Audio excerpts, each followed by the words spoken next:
In this video, I'm going to show you how to automatically free up space on your Windows C drive in addition to deleting temporary files.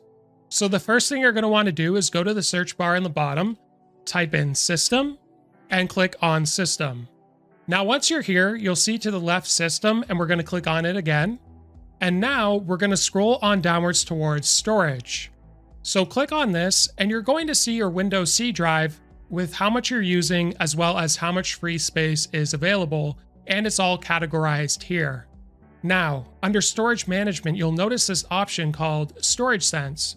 So this will automatically free up space, delete temporary files, and manage locally available cloud content.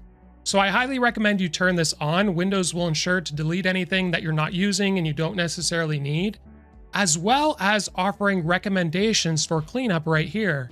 So for example, I could save over 5 gigabytes of storage just by taking a look at these cleanup recommendations and following through with it. So if you have a look right here, downloads, I have about 10 gigabytes there, and I'm sure a lot of these things I don't necessarily need.